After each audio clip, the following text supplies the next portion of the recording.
क्या टोरंटो की housing market या कनाडा की हाउसिंग मार्केट 2025 में टेक ऑफ होगी? आज की जो हेडलाइन है financial post on BNN Bloomberg दोनों पे कि भाई 2025 में जो है प्रेडिक्शन है रीमैक्स की और कोट अनकोट हाउसिंग एक्सपर्ट की कि भाई 5 to 8% प्राइस राइज एक्सपेक्टेड है और up to 25% sales growth expected है 2025 में। ये एक तरह का हेड स्क्रैचर है वो इस लिहाज से कि यार इकोनॉमिक कंडीशन इतनी ख़राब है, अनएम्प्लॉयमेंट 6.8 पे पहुंचा हुआ है। आरबीसी की प्रेडिक्शन है कि वो अब 7% को हिट करेगा विद इन नेक्स्ट 2 मंथ्स। और जो प्रोडक्टिविटी का हाल है आपके सामने है, जीडीपी पर कैपिटा जो है वो नेगेटिव है 8 out of 9 क्वार्टर्स। इस इकोनॉमिक सिचुएशन में हाउसिंग कैसे बूम कर सकती है, ये एक जर्नल इकोनॉमिस्ट के लिए हेड स्क्रैचर है। आज हम इस पर थोड़ा सा बात करेंगे कि क्यों ऐसा हो सकता है, मतलब व्हाट इज़ द प्रोबेबिलिटी। सारी चीज़ें प्रोबेबिलिटी के ऊपर बेस करती है ना, कोई सर्टेनिटी तो है नहीं, कोई गारंटी तो है नहीं।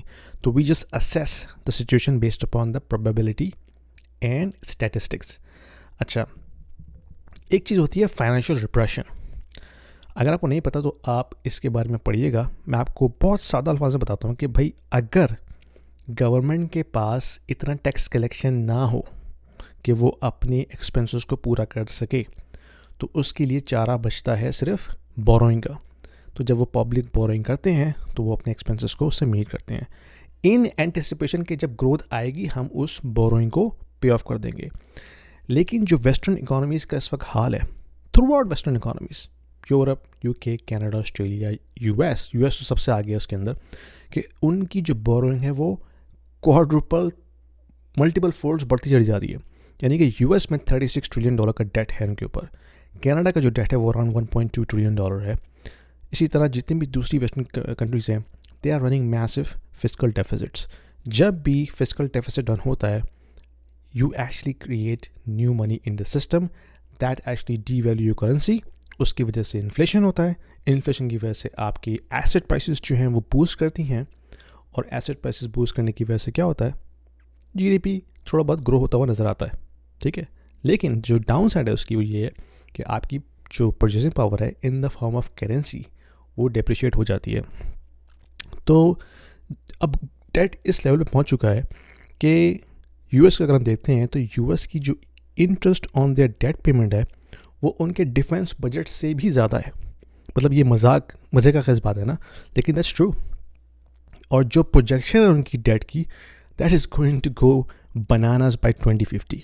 तो जब भी वो इलॉन मस्क जो है ना वो शो कर रहा है कि हमें गवर्नमेंट के साइज़ को रिड्यूस करना है ताकि हम डेफिसिट को इन लाइन लेकर आएँ, लेकिन क्या ये ईजिली पॉसिबल है? That's a big question mark.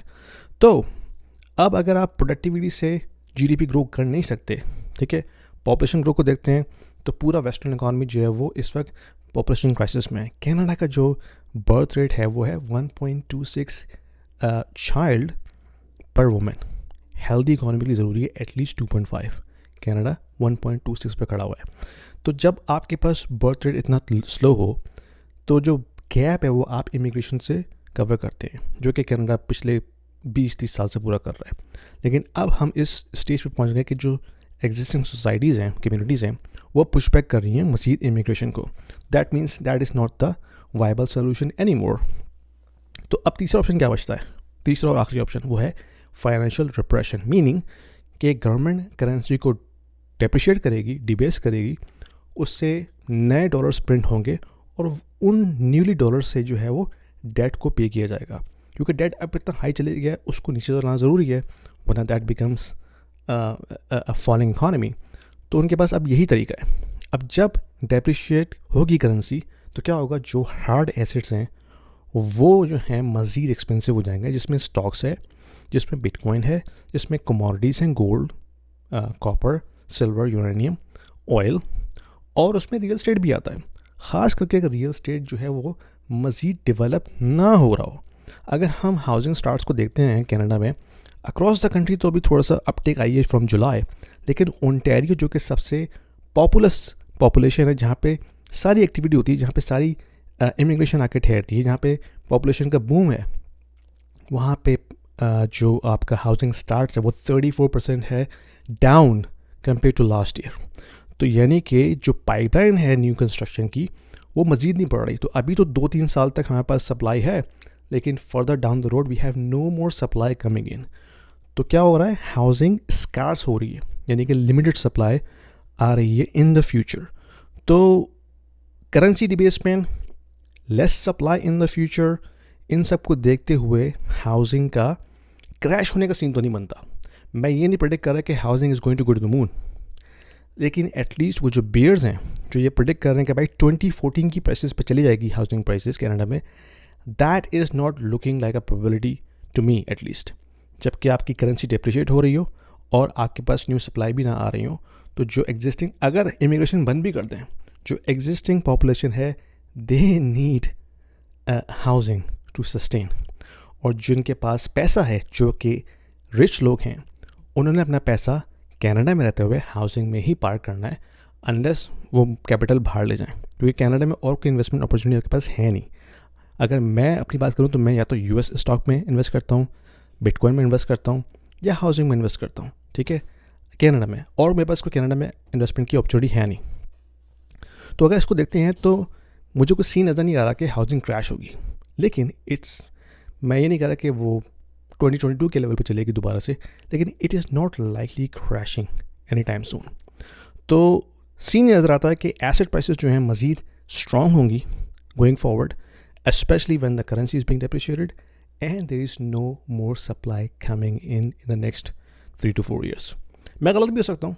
Anyway, आप मुझे बताइए आपको क्या लगता है। पसंद है वीडियो शेयर कीजिए, लाइक कीजिए और सब्सक्राइब जरूर कीजिएगा। Thank you. Financial education is very important for everybody, especially for the kids who are still at school, because when they grow up and go into their professional lives, if they don't know how to manage their finances, that is going to be a disaster to begin with. I have just published an ebook for the kids aging between 10 and 16 years to understand how they can manage their finances. So when they grow up, they know exactly how to manage their personal finances, because I have broken it down at a very, very basic level. What is money? How can we save? How can we invest? What is debt? How can we use debt? What is credit card?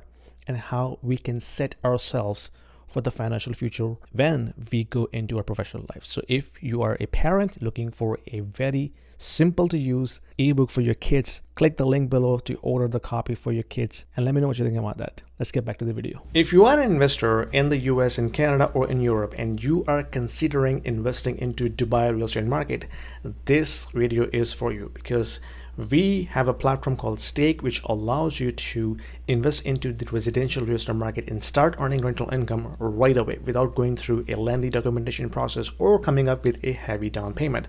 Stake is built upon the concept of crowdfunding. So it is democratizing the entire investment strategy and allows you to own a single unit of the entire investment portfolio.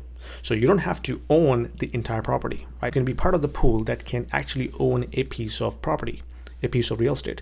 So that allows you to start with as low as 2,000 dirhams, and you can slowly ramp up. So as you start investing into it, you can not only own a bit of real estate, but you also get a portion of the rental income on monthly basis. So it's a passive investment strategy, diversifying your portfolio from traditional North American or European markets into Dubai, which is hustling and bustling and growing very fast, and allows you to build your wealth over time. So don't delay. There is a link down there in the description. If you click on this, it will give you free 200 dirhams in your account right away to start with, and you can thank me later.